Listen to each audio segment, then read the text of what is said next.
মহান আল্লাহ তাআলার ভালোবাসা পেতে হলে আমাদের কি কি কাজ করতে হবে এ সম্পর্কে নবী করিম সাল্লাল্লাহু আলাইহি সাল্লাম হাদিস শরীফে কি বর্ণনা করেছেন। প্রিয় দর্শক, এসব কিছু জানতে হলে সম্পূর্ণ ভিডিওটি দেখুন। আসসালামু আলাইকুম ওয়া রাহমাতুল্লাহ। সহজ পথে আপনাদের স্বাগতম। প্রেম ভালোবাসা আল্লাহর অপূর্ব সৃষ্টি। প্রেম ভালোবাসা মানুষের স্বভাবজাত একটি বিষয়। প্রতিটি মুমিন মুসলমানের হৃদয়ে মহান আল্লাহ তাআলার প্রেম ভালোবাসা থাকা জরুরি। কম বেশি সবাই মহান আল্লাহ তাআলাকে ভালোবাসতে চায়, তার ভালোবাসা অর্জন করতে চায়। তবে কিভাবে কি কাজ করলে মহান আল্লাহ তাআলার ভালোবাসা অর্জন হয় তা অনেকেই জানে না। আজকের এই ভিডিওতে মহান আল্লাহ তাআলার পবিত্র ভালোবাসা অর্জনের গুরুত্বপূর্ণ কয়েকটি কাজ উল্লেখ করা হলো। তা হলো নম্বর 1, মৃত্যুর স্মরণ। মৃত্যু এমন এক সত্য যা একদিন মানুষকে আলিঙ্গন করবেই। পৃথিবীর রং রসে মেতে মৃত্যুকে হয়তো ভুলে থাকা যায়, কিন্তু মৃত্যুকে এড়ানো বা মৃত্যু থেকে পালিয়ে বাঁচা যায় না। পবিত্র কোরআনে মহান আল্লাহ তাআলা বলেন, তোমরা যেখানেই থাকো না কেন মৃত্যু তোমাদের লাগাল পাবে, যদিও তোমরা সুদূর দুর্গে অবস্থান করো। সূরা নিসা আয়াত ৭৫। তাই তো যাপিত জীবনে ছোট বড়, ধনী গরিব, শিক্ষিত অশিক্ষিত, ধর্ম বর্ণ জাতিগোষ্ঠী নির্বিশেষে প্রতিটি মানুষ বিনা বাক্যে মৃত্যুর কথা মেনে নেয় ও বিশ্বাস করে। মৃত্যুরে বোধ ও বিশ্বাস মানুষ বাস্তবতা থেকেই অর্জন করেছে। তাই বুদ্ধিমানের কাজ হলো মৃত্যুর কথা ও মৃত্যু পরবর্তী জীবন নিয়ে সদা সর্বদা চিন্তা করা। মৃত্যুর স্মরণ মানুষের ইমানে, আমলে, চিন্তা চেতনায় প্রভাব ফেলে। তাই তো নবী করিম সাল্লাল্লাহু আলাইহি সাল্লাম মৃত্যুর স্মরণের জন্য উম্মতকে উদ্বুদ্ধ করেছেন। তাছাড়া মৃত্যুর স্মরণের মাধ্যমে মহান আল্লাহ তাআলার ভালোবাসা অর্জন হয়। এ ব্যাপারে হাদিস শরীফে বর্ণিত হয়েছে, নবী করিম সাল্লাল্লাহু আলাইহি সাল্লাম বলেছেন, তোমরা বেশি বেশি করে 7 ধরনকারী বিষয় তথা মৃত্যুর কথা স্মরণ করো। অপর এক হাদিসে বর্ণিত হয়েছে, নবী করিম সাল্লাল্লাহু আলাইহি সাল্লাম বলেছেন, যে ব্যক্তি আল্লাহর সাক্ষাৎ পছন্দ করে আল্লাহ তাআলা তার সাক্ষাৎ পছন্দ করেন। আরেকটি হাদিসে বর্ণিত হয়েছে, নবী করিম সাল্লাল্লাহু আলাইহি সাল্লাম বলেছেন, মৃত্যু মুমিনের জন্য উপঢৌকন স্বরূপ। নম্বর 2, একনিষ্ঠতা। দুনিয়ার যাবতীয় কাজ ও সব কিছু একমাত্র আল্লাহ তাআলার জন্য হওয়া। এ ব্যাপারে হাদিস শরীফে বর্ণিত হয়েছে, নবী করিম সাল্লাল্লাহু আলাইহি সাল্লাম বলেছেন, যারা আমার মহব্বত লাভের উদ্দেশ্যে পরস্পরকে ভালোবাসে, আমার উদ্দেশ্যে সভা সমাবেশে উপস্থিত হয়, আমার উদ্দেশ্যে পরস্পরে দেখা সাক্ষাৎ করে আর আমার ভালোবাসা অর্জনের জন্য খরচ করে, তাদের জন্য আমার মহব্বত ভালোবাসা অবধারিত।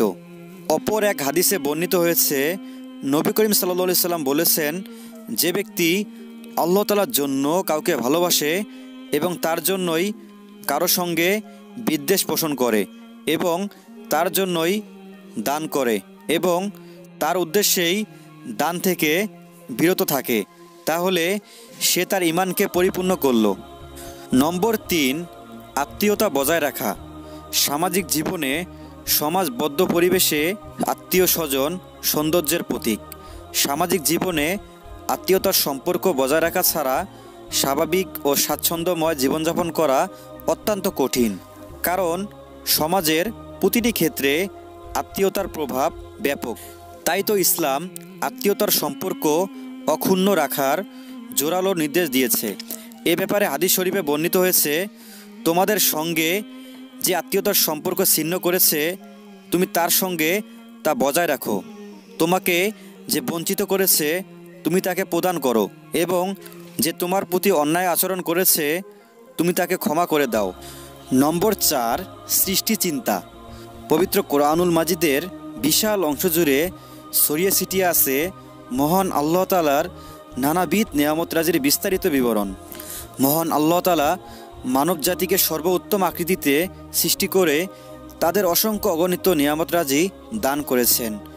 পৃথিবীর সব মানুষের সম্মিলিত প্রচেষ্টায় সেসব নেয়ামতরাজি গণনা করে শেষ করতে পারবে না।